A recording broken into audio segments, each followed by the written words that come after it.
Coucou, bonjour et bienvenue à tous, bienvenue à tous les nouveaux abonnés, merci de nous rejoindre sur la chaîne, c'est un plaisir. Merci pour les abonnements, les likes, les partages que vous faites et puis aussi les commentaires que vous laissez sous les vidéos, que je lis systématiquement et qui sont un soutien pour moi. C'est une guidance, donc pour mercredi 22 avril, les énergies générales, guidance intuitive, faites selon vos ressentis. Si ça ne vous parle pas, c'est que c'est pas pour vous aujourd'hui, mais ça peut être une partie du tirage uniquement. Donc vraiment soyez centrés et faites preuve de discernement quant à ce que vous ressentez au fur et à mesure de la lecture. Pour les guidances perso, vous avez mes coordonnées sous la vidéo pour me joindre par mail et l'accès au site aussi pour voir les tarifs si vous voulez avoir plus d'infos. Donc c'est parti, on y va. Alors, avec la triade, les énergies générales, j'ai la tentation et l'élévation. Ok, donc on va voir ce que ça me raconte. Il y en a pour certains qui ont un objectif plutôt assez clair, un objectif sur lequel... quelque chose qu'on a en ligne de mire. On a quelque chose en ligne de mire. Avec la tentation, c'est vraiment une idée, on est très focus sur quelque chose. Ça peut même être un petit peu obsessionnel, ça peut être un petit peu entêtant. Moi, ce qu'on me dit, ça peut être entêtant. On est très ciblé et centré sur une chose. Il y a quelque chose qui nous fait très envie. Avec l'élévation, c'est quelque chose qui peut nous faire avancer, bien entendu, avec lequel notre vibration peut s'élever. Je vais voir comment ça se traduit dans le tirage, parce que on va voir comment ça se traduit dans le tirage concrètement. Mais là, moi, j'ai une idée d'un focus. Sur quoi ? Je ne sais pas. On a vraiment... c'est comme si notre énergie était employée à une chose. Est-ce que, justement, on va nous inviter à détendre et ouvrir ou à rester concentré sur l'objectif ? On va le découvrir ensemble. Alors, on a dans les énergies générales, je reprends un peu le calme. On a le 8 de coupe. C'est quelque chose qui peut nous remuer émotionnellement parce qu'avec le 8 de coupe, on a besoin de se tenir à distance émotionnellement de cette chose. On a le 10 de denier, le cavalier... Attendez, je vous les montre pas dans l'ordre. Le cavalier de denier et le cavalier d'épée. On y met de l'ardeur dans ce projet, hein, clairement. On y met 2 cavaliers quand même pour partir en avant. Il y a une idée de mise en action quand même sur cet objectif. On va voir ce que ça raconte. On est à la fois dans les deniers, les épées et les coupes. Il y a concrètement quelque chose qui émotionnellement nous fait prendre du recul. Je pense qu'on a besoin de faire une introspection pour comprendre émotionnellement ce qui se passe en lien avec cet objectif. Et c'est un objectif concret. Ça n'est pas que dans votre fantasme ou dans vos idées. C'est quelque chose que vous avez envie de mettre en place dans votre vie. C'est quelque chose. Pourquoi ? Parce que j'ai les deniers. En fait, vous avez envie, si vous voulez, avec le 10 de denier et le cavalier de denier ici, vous avez envie qu'il se passe quelque chose de véritablement tangible dans votre vie. Vous avez en projet de le mener à bien, que ce soit stable, que ce soit riche, abondant, que ça prolifère, que vous voyez avec le 10 de denier, il y a vraiment cette idée de pouvoir se passer aux réjouissances, à la détente de la sphère matérielle en fait. On a d'être vraiment dans le j'ai assez pour me détendre. Et ça, c'est quelque chose que vous voulez mettre à bien dans votre vie, quel que soit le temps que ça prend, vous le mettez, vous commencez à le mettre en action. C'est pas une action qui est très rapide avec le cavalier de denier. C'est une action qui est pérenne, fiable, robuste, d'accord, et qui sur laquelle on c'est un projet sur lequel on va pouvoir s'appuyer. Émotionnellement, ça vous perturbe un peu avec ce 8 de coupe, hein. Vous le faites en essayant de prendre du recul sur la sphère émotionnelle. Peut-être que vous êtes impliqué émotionnellement dans ce projet, qui peut être un projet professionnel, un projet amoureux aussi, mais en tous les cas, c'est quelque chose que vous voulez faire de manière saine et pérenne, et ça vous demande de prendre du recul, d'accord? Avec le cavalier, cette fois-ci, d'épée, c'est ce qu'on me dit là par rapport aux énergies, c'est que vous avez quand même une dualité entre prendre votre temps et foncer tout de go, parce que le cavalier d'épée, c'est vraiment genre à l'attaque, on y va, je pars à la baston, je m'en fous, ils peuvent être 10 000, je peux être tout seul, je vais y arriver, on est très conquérant, on est très limite victorieux avant de partir.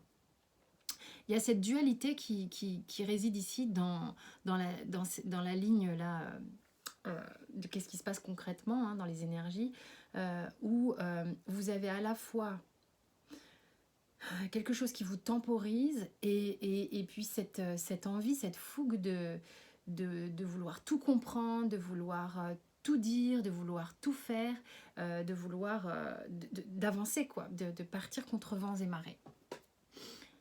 Ok, on va voir si c'est en résonance avec la sphère sentimentale. Alors, sentimentalement parlant, on a le 4 de coupe, on a la tour, on a la grande prêtresse, déjà 2 arcanes majeures, le chariot, 3 arcanes majeures, oh la vache, le magicien. Bon, sentimentalement, c'est rock and roll. Je vous laisse observer. On démarre avec une espèce d'inertie, hein, avec le 4, il ne se passe pas grand chose, on ne veut pas bouger, on est planté là, bon bref, je vais voir comment ça me parle en regardant les cartes. Et puis une avalanche d'arcanes majeures qui se suivent. Donc il se passe énergétiquement au niveau de la sphère émotionnelle, sentimentale, un sacré travail, un sacré tohu-bohu, c'est ce que j'entends. Dans les énergies là, de mercredi. Il y a là, en énergie avec le 4 de coupe, une insatisfaction de la vie sentimentale. Une insatisfaction de la vie... Waouh, ok, ça y est, ça me parle fort là. Une insatisfaction de la vie sentimentale où on se rend compte que en fait, on a envie de changer de façon de faire au niveau de la vie émotionnelle en fait. On ne veut plus certaines choses. On se rend compte que si on nous propose systématiquement la même soupe, on n'est pas d'accord. On préfère croiser les bras et puis ne rien boire plutôt que de prendre cette coupe qui est systématiquement la même. Sachez cependant que cette carte, effectivement, peut concerner vous et votre autre, d'accord? Donc ça peut être votre autre qui vous propose quelque chose qui ne vous convient pas, un schéma répétitif, enfin bon bref. Mais ce peut être aussi vous, comment vous êtes dans votre vie sentimentale, comment vous régissez votre vie sentimentale, comment vous l'accueillez votre vie sentimentale, qu'est-ce que vous en faites, qu'est-ce que vous recevez et comment vous recevez et comment vous donnez aux autres. Parce que là, en gros, la coupe qui est tendue ici, comment vous expliquer? La coupe qui est tendue ici, c'est votre main qui vous tend aussi la coupe, qui vous propose de recommencer éternellement la même chose. Et vous pouvez vous rendre compte de ça et vous dire non mais ça va pas, cette façon que j'ai de faire, de vivre mes histoires, de vivre ma vie sentimentale, c'est pas ok. Non là j'admets que c'est pas ok. Et ce qui provoque, donc que ça vienne de vous, c'est important ça, hein. Véritablement cette carte là pour moi elle est très importante parce que c'est de là dont tout découle. Okay, et ce qui découle est très parlant, vous allez voir. Ce qui se passe ici, c'est que c'est important, avant de procéder à la lecture complète de la ligne, de comprendre que ça peut être 2 voire 3 options différentes. Okay, vous replacez dans le contexte après ce que je vais raconter. Donc là, mais placez bien dans le contexte. C'est les coupes de quelqu'un que vous ne voulez plus. qui sont toujours les mêmes, ou une situation, ou votre coupe, c'est-à-dire votre façon de faire qui ne vous satisfait plus, vous vous rendez compte que le schéma est obsolète et il faut changer de programme.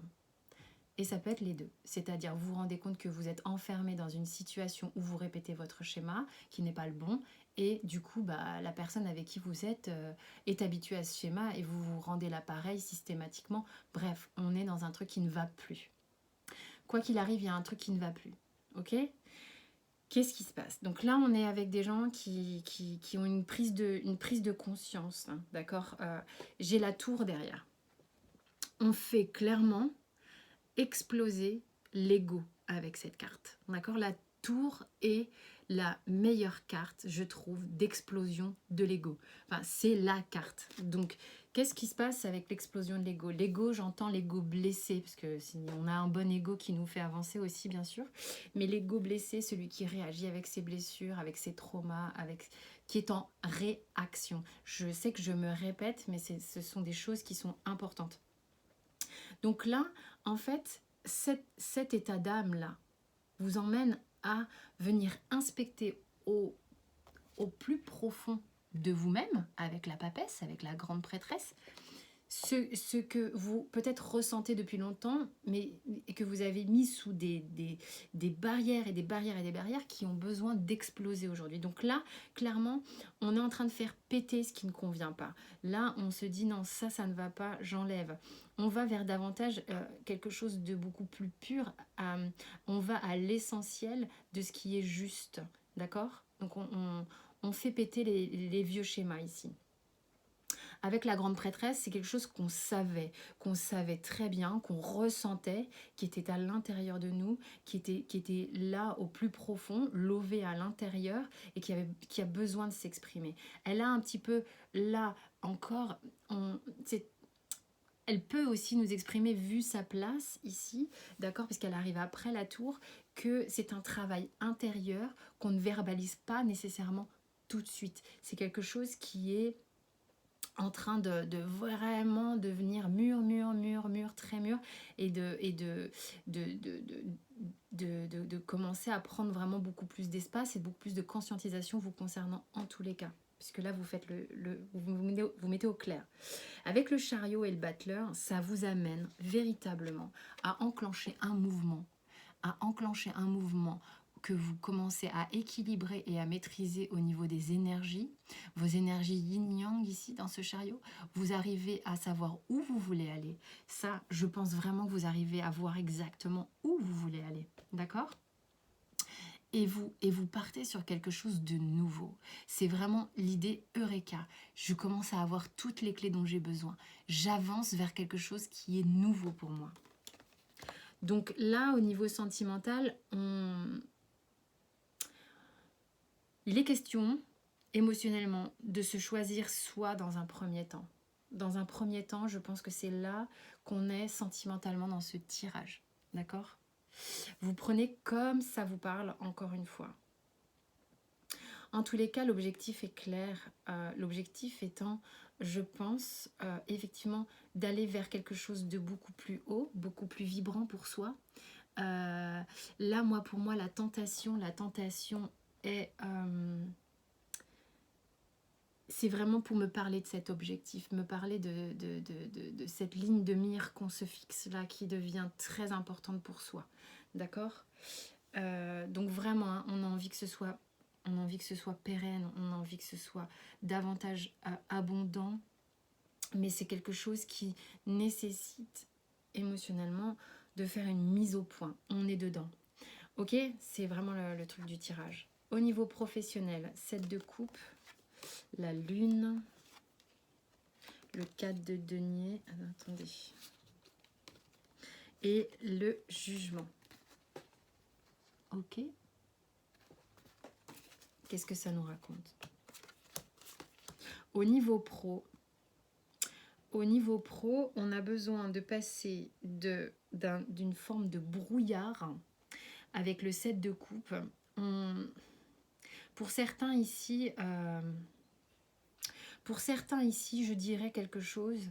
Je pense que sur les énergies dans lesquelles nous sommes là, sur le mercredi 22, il y a un tel tohu-bohu, ce que je disais tout à l'heure, un tel remue-ménage, un remue-ménage, je ne sais pas quelle est la bonne expression en fait. Il y a un tel chamboulement interne, émotionnel, lié au fait de savoir ce qu'on veut, se choisir soi, être à l'écoute émotionnelle de soi-même ici, que pour moi, là dans les énergies du 22, c'est comme si c'était en pause. Avec le 7 de coupe et la lune, et le 4 de denier, moi ça me dit, on est un petit peu trop là, affairé à autre chose. Comment dire, c'est comme si là, on est en pause avec ces cartes-là.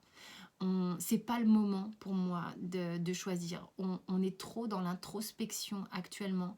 On est comme à l'arrêt, on est comme figé. C'est un domaine que l'on met presque en retrait sur les énergies du 22, dans le sens où on est affairé à autre chose. Donc là, on est devant les 7 coupes, on ne sait pas, c'est pas grave, c'est le bordel, c'est trop le bordel. J'ai besoin d'être trop, vraiment, de rentrer à l'intérieur de moi, d'être en introspection pour comprendre ce qui se trame. Et en attendant, je suis en mode 4 de denier où je serre les fesses, je serre les dents, je bouge pas, je suis sur mes acquis au niveau du professionnel, parce qu'en ce moment sur l'émotionnel, je suis bien trop affairée. Il y a une idée comme ça. Avec le jugement, pour moi, il est dit ici que les choses viendront quand ça sera le bon moment au niveau professionnel. Ça n'est pas... J'ai 2 arcanes majeures pourtant dans la ligne, donc on peut se dire oui, bah oui, c'est important ce qui se passe. Mais c'est un petit peu, je m'en remets à plus haut. Pour l'instant, je ferme un peu les écoutilles, je resserre un petit peu parce que c'est flou ici aussi et que je ne peux pas faire tous les chantiers en même temps. Voilà ce que ça me dit. Voilà comment ça me parle. Ensuite, j'ai avec le Béline la méchanceté qui est sortie. Donc je vais vous dire ce que ça me dit. Et le feu. On est 2 cartes très yang, très feu. Hein. Donc là, vraiment, attention. Attention. Attention à prendre avec beaucoup de douceur. Hein. Mais là, clairement, on me dit... Vous êtes actuellement effectivement dans des énergies de remous, hein, émotionnel et intérieur, parce que vous commencez à faire de vous votre priorité et c'est très bien. Soyez juste un petit peu vigilant à comment vous verbalisez les choses, comment vous vous exprimez avec les autres. On peut se choisir soi, en restant dans le respect, la bienveillance avec les autres, d'accord ? L'autre n'est pas nécessairement un ennemi de sa progression personnelle, même s'il ne fait plus partie du paysage après, ok ? Il faut faire attention à ça. Évidemment, à remettre dans votre contexte selon ce que vous vivez, hein, si vous êtes en présence de personnes qui essayent de prendre un ascendant très fort sur vous, bah, il est question quand même de rester dans son positionnement et de ne pas se laisser faire. Hein. Mais voilà, c'est une énergie, la parole est une énergie, l'idée étant de rester quand même maximum dans la bienveillance malgré ce qui se passe. Avant de retourner les autres cartes, je vais regarder. Ouais, ok. Bon, il y a dos de deck la foudre. Donc, il y a vraiment des gens pour qui il y a des grosses prises de conscience sur l'énergie de mercredi 22, ok, puisque j'ai la tour et j'ai la foudre.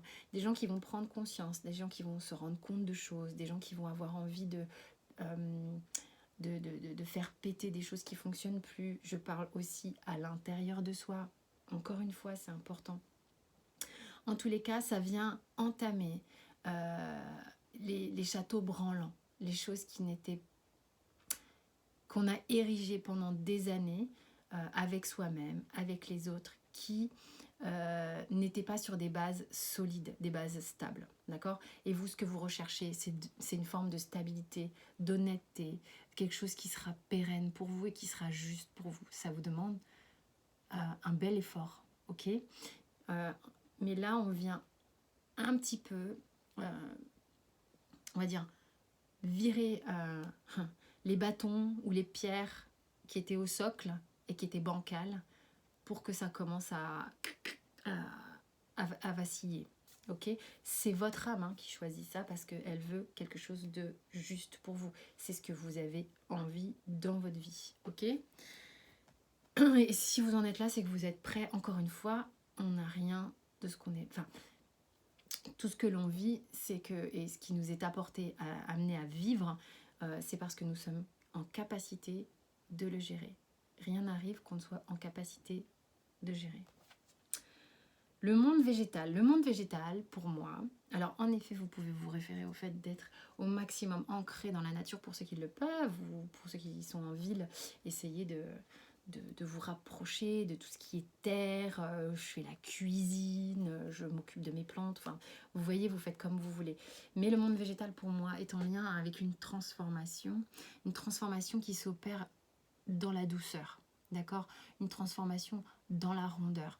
Il y a effectivement la foudre, la tour, des choses comme ça qui sont en train de se mettre en action.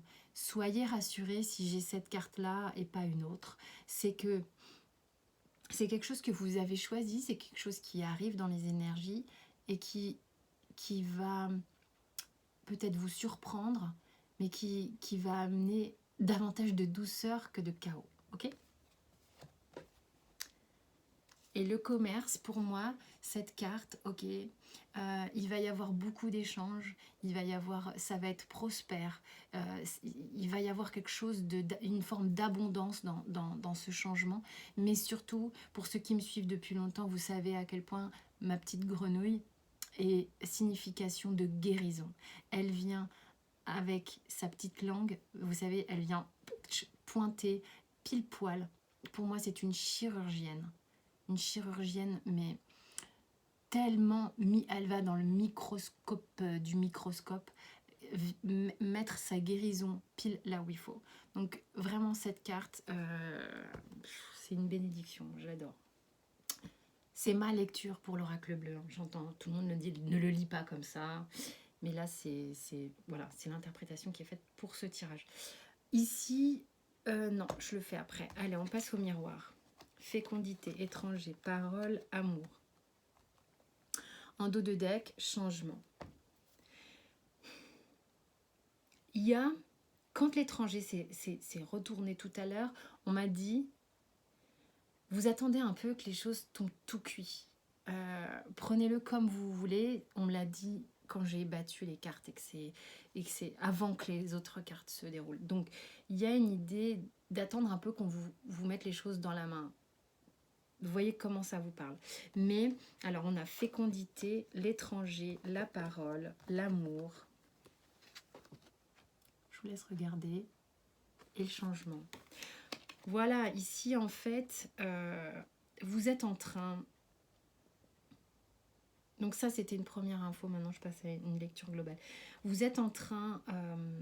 comme le fait la grande prêtresse, de mettre en maturation quelque chose. Pour moi, avec l'étranger, c'est quelque chose dont vous n'avez pas l'habitude. Vous êtes peut-être en train de découvrir en vous quelque chose de différent, une nouvelle façon de vouloir, en tous les cas, sur votre sphère sentimentale, quelque chose que vous êtes en train de reconnaître en vous, que vous êtes en train de reconnecter en vous, quelque chose que vous pensiez réservé aux autres avec l'étranger, que vous pensiez loin de vous parce que tellement pas connecté à ce genre de choses, que vous êtes en train de reconnecter, de reprendre à l'intérieur de vous. Fécondité étranger, moi on me dit vous êtes en train de ramener ça à l'intérieur de vous et vous sentir davantage légitime et en accord avec ça. Vous argumentez peut-être un petit peu parce que c'est peut-être pas si simple, ça vous perturbe un petit peu émotionnellement et ça vous perturbe égotiquement parce que vos peurs essayent encore de vous raconter un peu tout et n'importe quoi au sujet de l'amour. C'est pas fait pour toi, nanani nanana. Enfin bon, bref, vous regardez comment ça vous parle, mais il est question de la vie sentimentale ici et vous êtes en plein changement. Vous êtes en pleine mutation, d'accord? Il y a des cycles, vous êtes vraiment en train de changer de cycle, véritablement ici, ok? C'est très beau, hein? C'est dense, hein? La semaine est dense. Vous vous rappelez du tirage de la semaine? La semaine est dense, les tirages sont denses. Enfin, abandonner le mode défensif dans vos conversations. Regardez, vous avez la parole, vous avez la méchanceté et le feu. Tout ça est en lien avec quand même qu'est-ce que vous racontez, comment vous le racontez, comment vous êtes en autodéfense systématiquement, comment vous essayez de défendre un ancien schéma qui n'est plus le bon et vous le ressentez. Donc du coup, comment vous allez le verbaliser aux autres en essayant d'avoir raison, comment vous allez vous raconter à vous la même messe que vous vous racontez depuis des lustres qui n'est plus bonne et vous le savez très bien. D'accord? Important. Donc au niveau de la défensive, qu'est-ce qui a marqué être sur la défensive est un signe de faiblesse. Donc vous savez très bien où se situent ces anciens schémas que vous avez tenté de défendre jusqu'alors, parce que là j'ai l'impression que vous avez vraiment envie de les abandonner, vous avez programmé le programme. Vous les avez mis en place parce que vous aviez peur de souffrir, d'accord? Donc là, vous êtes en train de les abandonner. Et c'est ce qu'on vous dit ici, encore.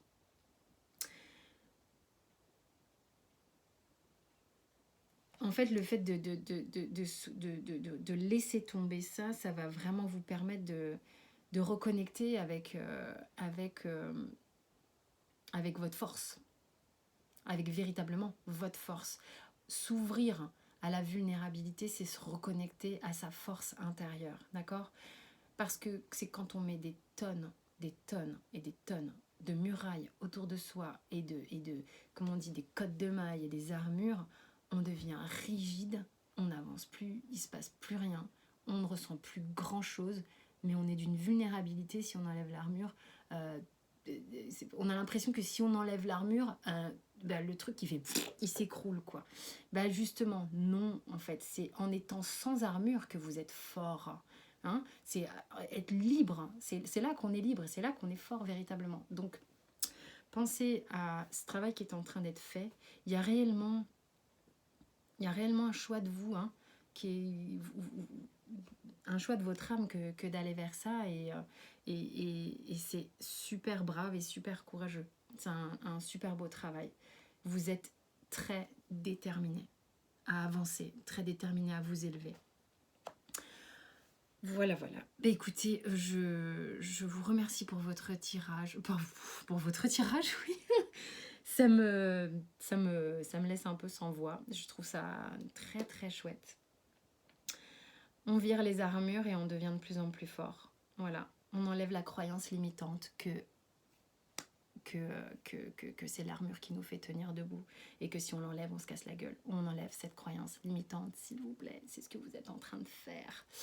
Et c'est juste génial. Il y a un super bouquin, je le mettrai sous la vidéo si je retrouve le titre, qui est au sujet de ça, qui est Rikiki et qui est un grand livre philosophique à ce propos.